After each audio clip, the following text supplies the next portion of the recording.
How would you like to make your first million? Today we have Jason Robert with us, and he's the founder of Better Blueprint Realty. So, Jason, tell us, what are the 5 steps that you recommend entrepreneurs in order to make the first million? Welcome to Unstoppable Podcast with Harry Sardinas, inspiring conversations with influential millionaires, investors, thought leaders, entrepreneurs who are making a massive difference with their innovative products and services, and sharing the challenges and wisdom of how they sold their first million. Harry, thanks for having me. I think, my 5 steps as I look at building that initial portion of the business and starting to really scale your income. Number one is you have to have product market fit. You can find multiple industries where you're going to work your butt off and your tail off, and it's going to be like pushing a rope. You're never going to get off the ground because the product is just not moving. So once you find organically a product or a service that is actually going to sell, and it feels like it starts to sell itself, and you start to get the word of mouth and the business grows without you paying for that growth, the marketing dollars are small, all those things are small, it's growing organically through word of mouth. That should mean that you have real product market fit, and then that will mean that, hey, we have something that's probably going to be a good fit long term. Once you have that, my recommendation is to stay small. I read a book called The Lean Entrepreneur, and I think most people, once they start making some money, they scale too quickly, or they get their overhead way up very quickly and too high, and it just kills them.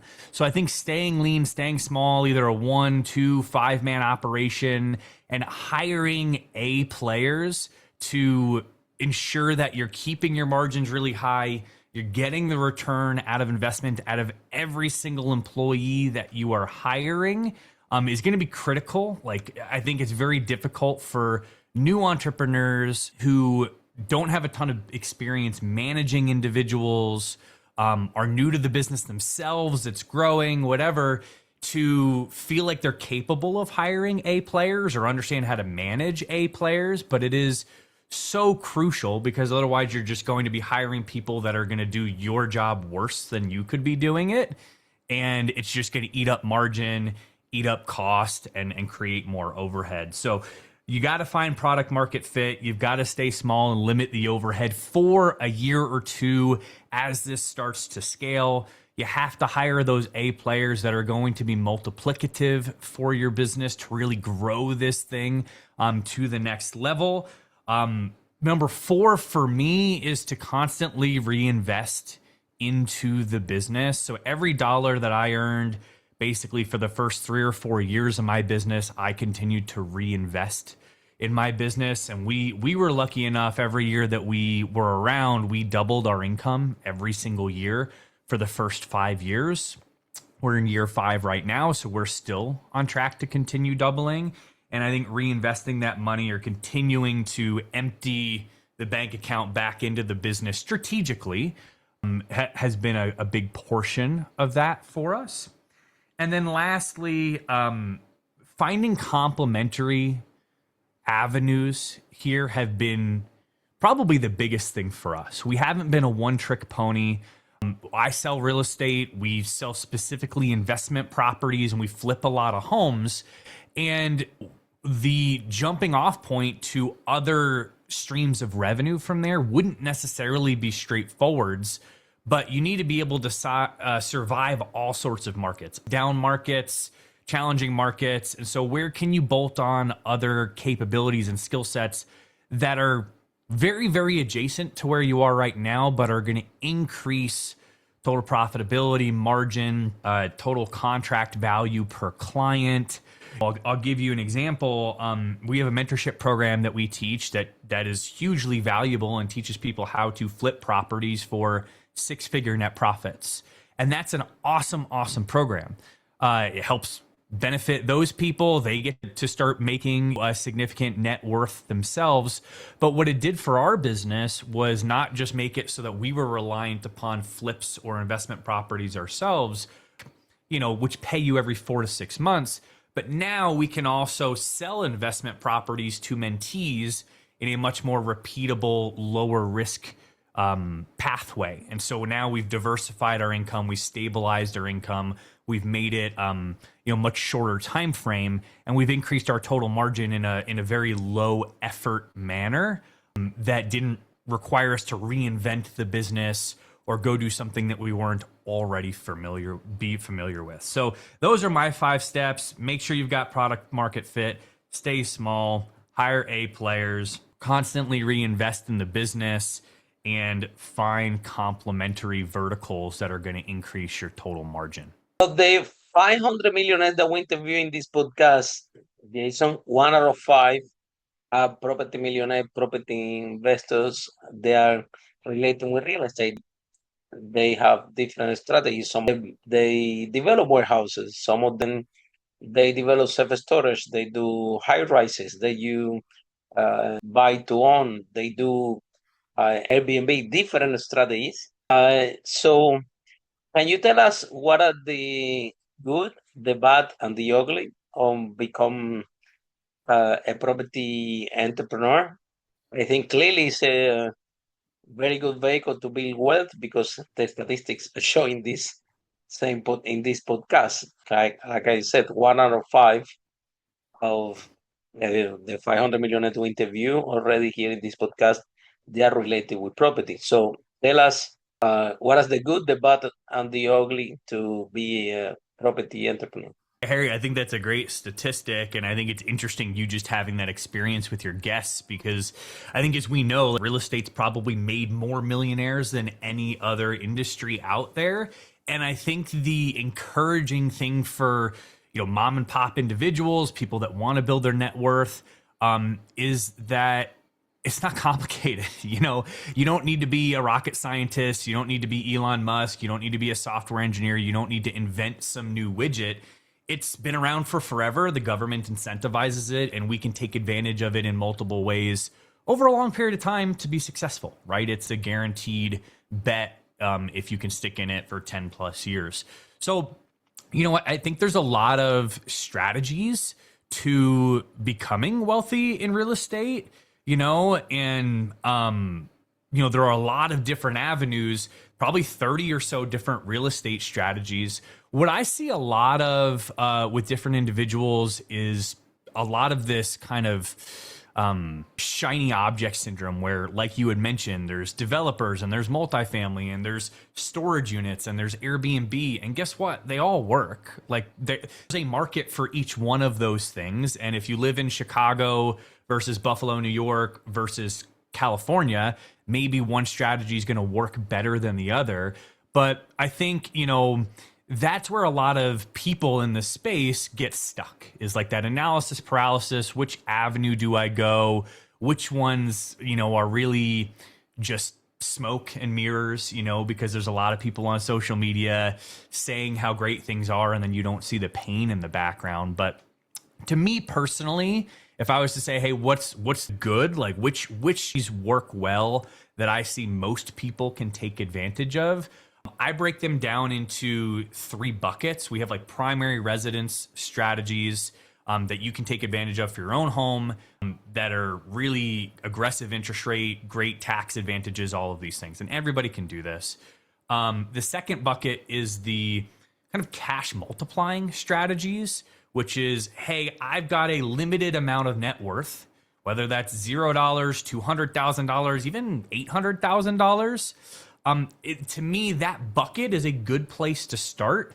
You can increase your cash position quickly, but what you can't do is afford to take on a strategy that sticks you in one property, one opportunity for like 5 years, right? So you can't part with a large chunk of your net worth and park it somewhere, because it's going to be a very, very slow growth for you if you decide to do that. So I think that's the number one mistake I see most people make, is they think, hey, listen, this is a good strategy and I'm going to jump into this. And then they're stuck for 3 to 5 years. And then there is another bucket, which I would call the long-term wealth strategies bucket, which is like long-term buy and holds, multifamily, maybe investing in a REIT, doing like a cash or a debt snowball plan. And those are all great strategies, but in reality, like, you have to have some amount of net worth in that situation to part with 100 grand and be good with that, not slowing down your momentum. So to, circle back to this middle bucket, this is where I feel like the great strategies start to separate themselves in this environment.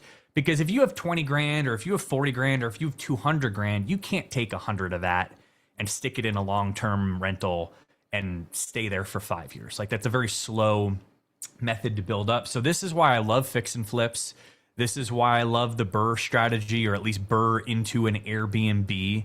This is actually a huge misconception where I feel like most people turn to this creative finance sub 2 community that Pace Morby has kind of created, where they say, hey, listen, seller finance is going to do this for me and I can create cash very quickly. And that's not really true, because most seller finance deals, you're still going to park $40,000 in that deal for an extended period of time. So to answer your question, I think fix and flips and the BRRRR method are the number one way to do it for most people, because we're getting a 92% return on investment in like 6 months on our projects right now. So if you can continue to just churn that activity over and over and over again, you're going to be able to go from, 100 grand or 20 grand to $400,000 a year in 6 months, a year, 2 years. And then once you have some cash position built up, you can start diversifying into those long-term wealth strategies. So some flip, I love it. In London, in United Kingdom, this strategy is also very, very popular. Can you explain a little bit more what is it, so our audience understand, and in which areas you guys cover? Because it doesn't work everywhere. It's a particular type of property with particular type of situation. You can actually this work. Is that correct? Yeah, I mean, it's single family residential properties typically. Now, you can also apply this to multifamily properties. So if you have a 15 unit and half of those are vacant and they're all beat up and broken down, you can also remodel those and you can make significantly more profit on multifamily. It's pretty easy to make $1 million on a 30 unit where you can renovate it and change the value. But traditional bread and butter fix and flips are single family homes that are, between 1940s and 1970s, 1980s in terms of the year built, at least in America. And they haven't been remodeled in a long time, whether they're structural damage, floors, electrical systems.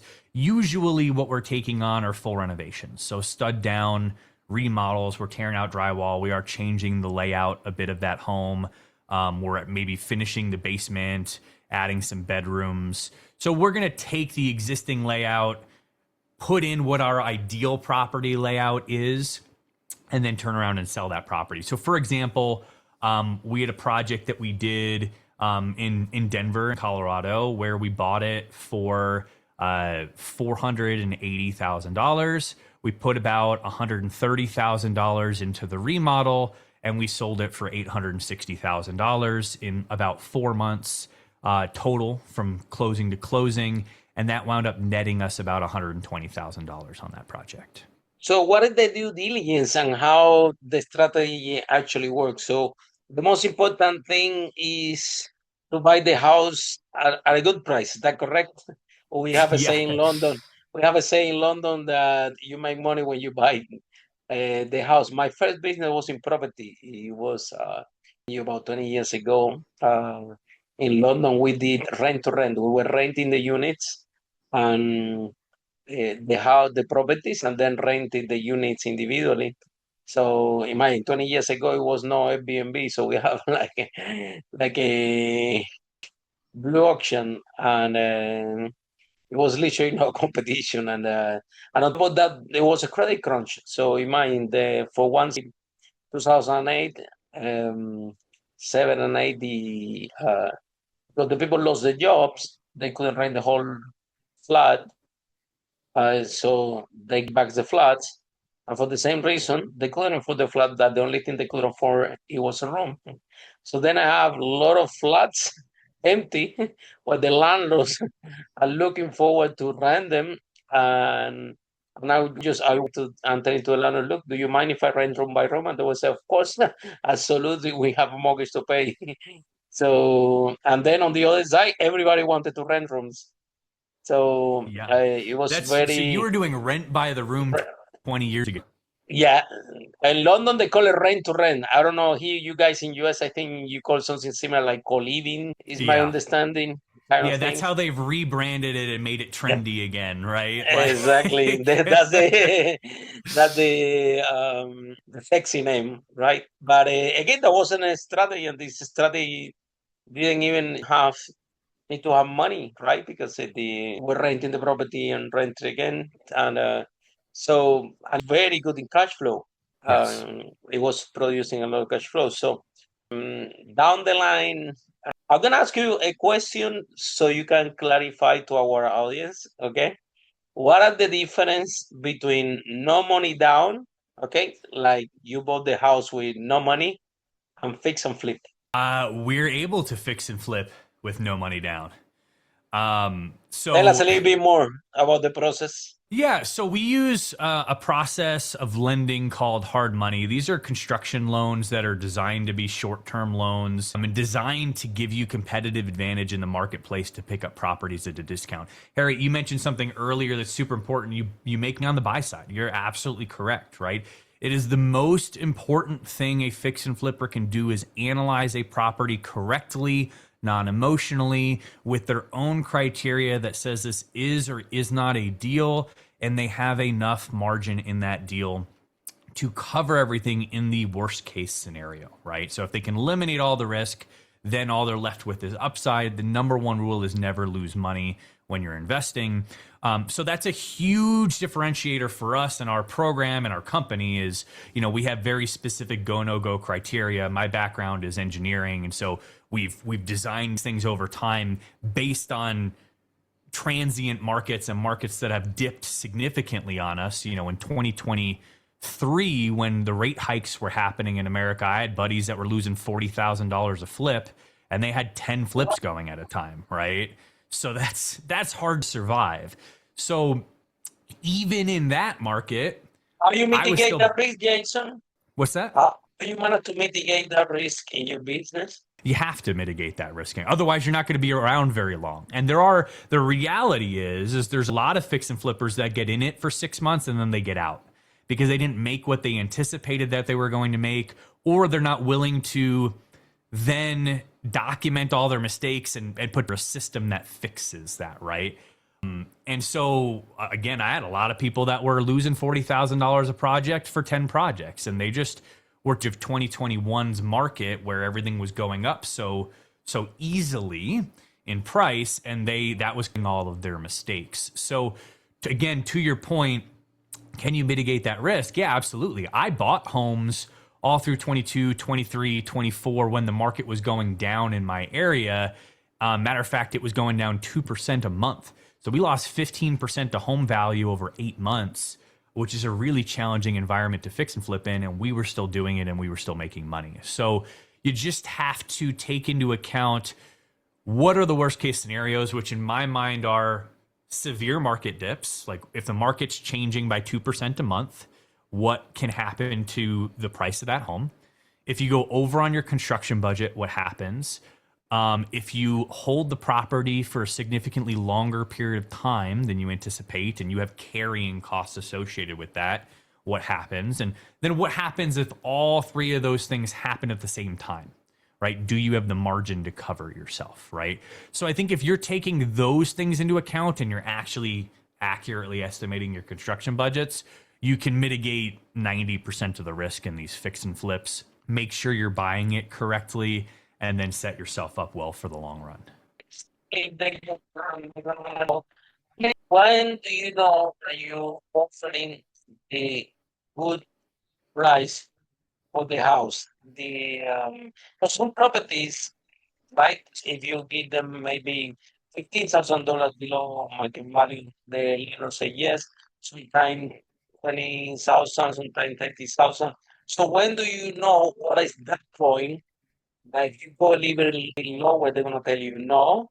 But if you have the sweet spot, you're gonna So that price, it depends of do you have a factor, or it depends on how much work the house need to have. So for you, your numbers are not, or you don't have a fixed amount. Yeah, it's a great question. I think like a lot of wholesalers, the people that are just buying low and flipping to an investor or something real quick, they have criteria like, oh, if I can purchase it at 80% of market value, I can sell it to a hedge fund or I can sell it to an investor. And it's a common rule of thumb in a lot of areas of maybe 70%. We have to think about the end result at all times, right? Like what is, because we're not dealing with market ready homes. Hopefully we're dealing with homes that have structural damage or, need all sorts of things to be replaced, or maybe there was a death in the house and it hasn't been updated in 40 years. And so we have to think about the end product and what the end value is going to be, our after repair value or finished sales value. And then we have to reverse engineer our answers from there, right? So we start with what's our finished value going to be? Once we understand that, then we have to estimate our construction costs. And you have to be able to do that in a time efficient manner. Like, yeah, once we get it under contract, we'll spend 5 hours building out a detailed construction budget. But we have to be able to get there, within 30 minutes to evaluate deals in a time efficient manner with some historical data and some rules of thumb that from our particular projects. So you got to then be able to estimate your construction budget, and then you're going to build in your profit margin and your offer price out of that.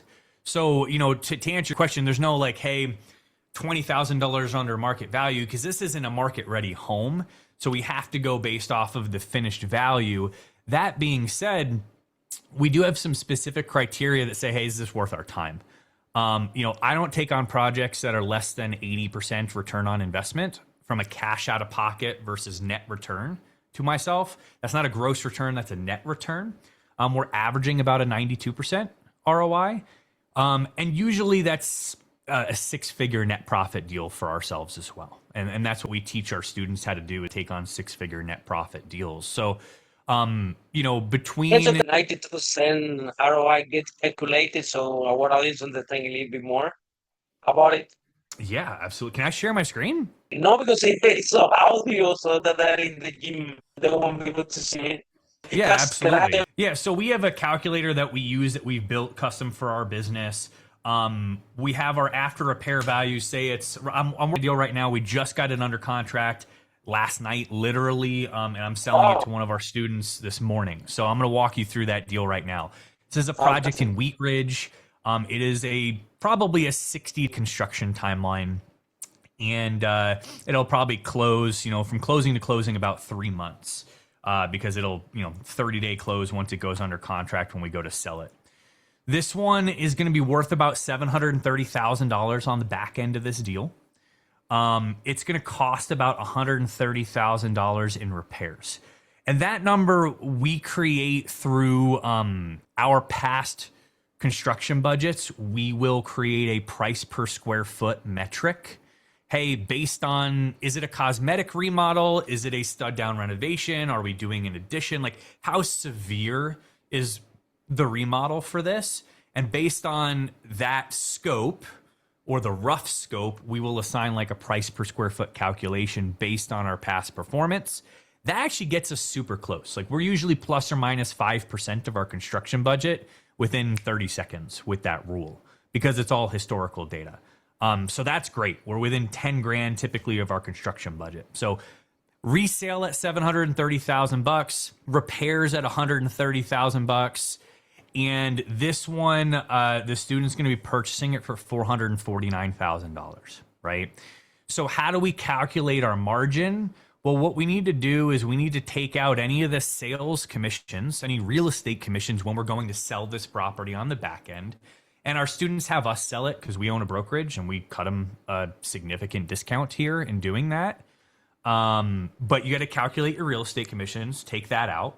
You've got to calculate property taxes. These are all the fix and flippers miss key costs. Property taxes are one, right? And you're only going to pay property taxes for the months that you own the home. You're going to get reimbursed those property taxes once you sell it, because you're not owning it for an entire year, you're only owning it for 4 months, right? So you're going to get a lot of that back, but you're going to subtract property taxes, you're going to subtract title insurance, you're going to subtract photos and staging costs, you're going to subtract utility costs and miscellaneous expenses. And the big one is the holding fees, so your lending costs in this deal.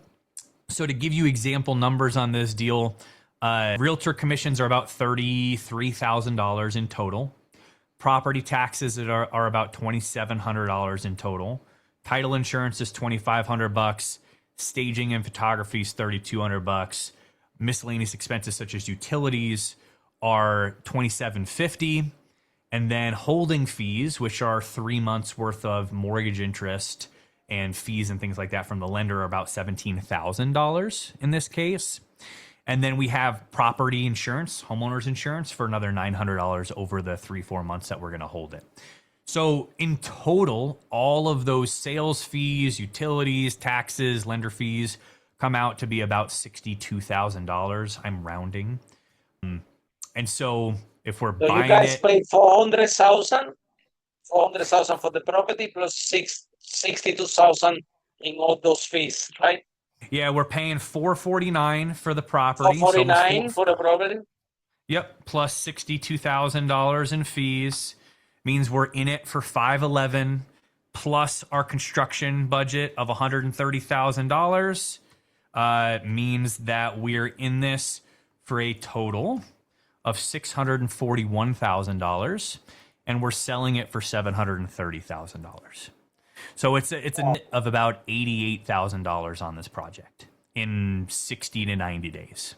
So how do you know that $440,000 is the figure that the landlord is going to say yes? So again, we use hard money in this environment. It's a very aggressive loan option. Most hard money lenders are utilizing a 70% of ARV rule. So the hard money lenders are still going to send out. Sorry, Jason. Let me question, because clearly you know that it's gonna be that the house that are renovated in that area can be sold for 730 because that's how that's it goes for that, right? So you now have to persuade the lender they're gonna get it for a house 440,000. So how you reach to that number and how know that the landlord is gonna say yes? Sorry, I want to make sure that I'm hearing you correct. We're breaking up a little bit. Okay. How do we know that the lender is going to say yes? No, the people that's buying the house, Okay, the sellers. the sellers. So you know that the sellers are gonna say yes to that number. Well, you Remember, never know, right? I'm a big fan. I'm a big fan of even when you buy the house. So yeah, but you know something. Let me tell you an example. This I have that is in London, right? He said to me that if he will offer, let's say, 440, right, and he will call in the area around this margin, and it's after the phone call number 5, somebody say yes. He said, I'm offering too much for the house. But he said that after he have 20 notes, 25 notes, he have one yes. He said that this is his sign to make sure that this is really below market value. And he said that if by the 5th phone call somebody say yes, he said, "Oh, I have to offer less because." But if after 2 phone calls you go to yes, oh, he's very indicate that no way they can go low. Clearly, for you, for speed, some plus a bit of you never know, but or maybe the right question is how you can persuade the landlord Sure. to sell you the property for that amount, right? No, I think it's a great question. I've had sales managers when I was back in my W-2 environment talking to me, and they hate, and I hate. If I throw out a number and somebody says yes, I kick myself, right? Like it wasn't right. You offering too much. You offering too much, maybe, right? Yeah, 100%. We left money on the table, right? Yeah, And that's what my friend said. every culture is different with this too, right? Like everybody negotiates differently. Everybody has different priorities. People think that you're taking advantage of them in different ways. So, I do agree that, if somebody says yes right away, you've definitely left money on the table. Me personally, like when we go through and we do these deals, we're trying to always run our numbers completely independent of talking to these sellers. And so we have an idea of where we want to come in at, right? But I don't necessarily want to reveal that to a seller right up front. Like I want to understand what their goals are. Like how can we help them? Maybe, and this is going to sound counterintuitive, maybe $20,000 more on a quick closing timeline doesn't help this person. Maybe it's better to actually do it as a seller finance deal for $20,000 less because it helps save them on taxes over the 5 years that they're spreading out this payment.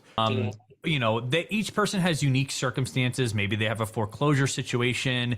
Maybe we get a lot of deals off of probate or, estate sales where somebody's died. And this is now a vacant home. People get divorced. People get divorced and nobody wants to know anything about the house anymore. Absolutely. So it's more about they just want to get rid of the house. They don't care. They don't. Right. And what can we make easy for them? What are their motivations? What are their goals? What are their expectations? Maybe they throw out, you ask them like, what do you want to get for this? And you have 420 in your mind and they say 350 and you're like, okay. You keep that information to yourself. You never know. So like you don't want to throw out a number unless you've gotten some feedback first. We always want to put their goals at the forefront. And we're not here to rip people off. Like, yeah, we need to make margin, and that's what sales is about. Like we need to make margin on the front end. We need to make margin on the back end, because the realistic situation is that they're putting ourselves at risk every time we take on a fix and flip. There's risk in owning and holding that property, and we have carrying costs and all sorts of things. So the better we can get that deal, the more likely to stay in business, right? So I always try to start with what are their goals, what are their motivations, how do we solve that the best that we can? And we've built a business where we have a wholesaling business, we have a fix and flip business, we have a mentorship program, we have a real estate brokerage. And so we have all of these legitimate, credible options with a lot of marketing and a lot of background here to offer people multiple solutions. So, hey, if I hop on the phone with you and you're really objecting to the price that I want to get for this home, well, I can walk you through exactly why this is the price or the offer that we're giving you, because I can show you we own our own construction business, and here's all the construction costs that are going to go into this, and here are the comps that it's going to wind up at. And I'd really love to do this, Cash, and solve this problem for you. But hey, let me give you this other option. By the way, if you don't want to do that and you really just want to maximize it, well, if you put $40,000, $50,000 of your own money in it and just clean it up to get market ready, I'll list it for you. And this is what you could net, right? Or if you don't want to do that, like if you can introduce multiple options, now you're kind of taking the no off the table. And you're saying, hey, if your goal is to solve this problem, get rid of this tax debt, move your mother into a facility, help with retirement, move to Florida, whatever it is, this is your goal. Now it's not, no, I'm going to sell you my property. It's which option are we going to go with, right? Exactly. And it's never about the money. It's always about the terms, right, Jason? Yes. So the whole point is not to, like exactly what you said, not ripping anyone off. Try to help the seller to find out what they. So we might think that, okay, the people want a lot of money for the house, but most of the time in that environment, it's not the case. Most of the times they have different situation with the house. So exactly like you said, could be a tax, it could be they change jobs, could be that there is a divorce, could be that, and that is so different things will motivate sellers in United Kingdom. Now you can hear in US, but so a lot of the situation will motivate the seller to sell the house. And then, Jason, now, if for any reason this house after it's fixed, if you want to sell it, if you rent it and you refinance, you do another deal. So an option or no in this case? You got to repeat that. We were breaking up again. Yes. So if after the house is fixed, Mm-hmm. how about if you rent it and you refinance and do another deal? Is that possible? Absolutely. And this is going to be market dependent. And so, like, again, we operate out of Colorado, we operate out of Denver. This is a high appreciation market, and you just need to have a little bit of expertise and knowledge and understanding. Like, California is very high appreciation market, Denver is very high appreciation market, Boston's very high appreciation market. Whereas Buffalo, New York, North Carolina, Indiana, Tennessee, like, these are cash flow markets, right? And so you got to understand which portion of the real estate market you're trying to take advantage of. For me, I love Denver because we make high margin fix and flips, and it can increase your cash position very quickly, right? The only way we get a refinance and a rent to work out here is if we Airbnb it, because we are a tourist-based state still. We have mountains, we have ski resorts, we have a variety of things, national parks. So it's a good Airbnb community.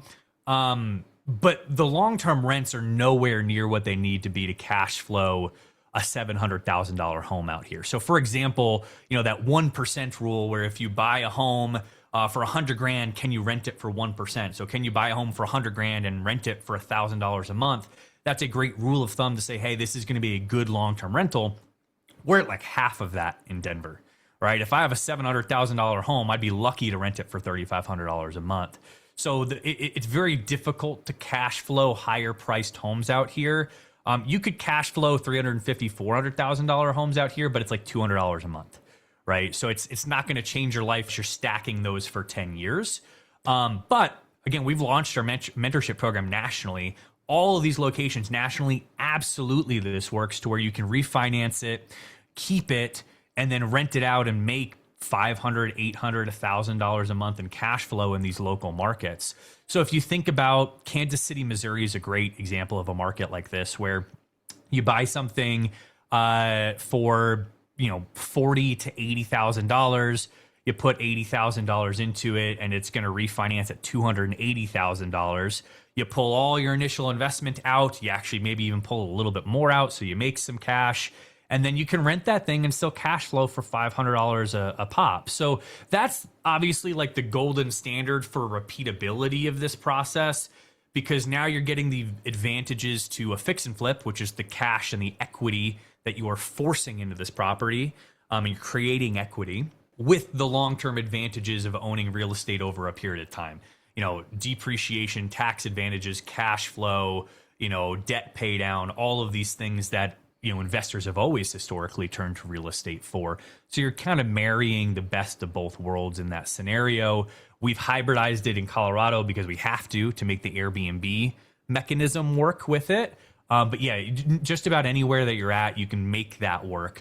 The challenge is the legal liability with the Airbnbs. Municipalities are outlawing them or putting restrictions on them, at least where we're at. So, Jason, so you guys cover all over United States. You have students all over United States. Tell us a little bit more about the program. Tell us if somebody's in love with the conversation, how people can find you, how this process works. We are, like I said, my first business was in property, and I'm very grateful to property. I think that I speak all over the world. I got my speakers and leaders program where we train business to scale. But my first business, which I think I was out of the because we're talking at the beginning, Jason. So I want to ask you. I want to ask you as a last question a few things. Number one, how were you lucky like me that you choose this vehicle? My one was not even out of luck. My one was out of necessity because in London I was working in the pub and they were paying me. I was making $5.25 per hour, and I'm working Monday to Sunday. And when the page is coming, 70% 65 to 70% is the rent. And I'm like, wow, if I don't remove this overhead from my life, I never gonna have money. Yeah. So I decided to rent the house and rent it by rooms. And next month I have an extra $700. I'm like, wow, I'm rich overnight. So I have money finally. So then I started the process. Sometimes, when you're starting the business, you solve the problem first for yourself, and then you solve it for other ones. So tell us about this vehicle that you chose. It was by accident, or you did a research and you say, wow, like our listeners, it doesn't matter what we say, they're all big fan of property. Those 1 of 5 property entrepreneurs, so they're listening carefully. So tell us about that story, how you choose the vehicle, and if people is in love with this conversation, how people can find you, how the process work, how many states you covered, all this. Harry, I love the question. I appreciate the insight because I agree with you. I think real estate is the best industry in the world. It's made the most millionaires out of any industry in the world. And I think fix and flip is the best way to get started in real estate, period, hands down. No, real estate was not something that I came into on purpose. It was not intentional. I was an engineer. And I was making good money as an engineer. I wanted to own my own automotive business and compete with Lamborghini and Ferrari and do all these things. And I was making money as an engineer, started having kids, was married, and we were financially savvy. We were smart. We were able to save money, budget, work towards, hey, how do we invest some of this money? But it was like $500 a month. I was making like 120 grand a year, which is a pretty good salary as a 26-year-old, 27-year-old engineer. And it was going to take us 30 years, right? And if I lose my job at any point, like we're screwed.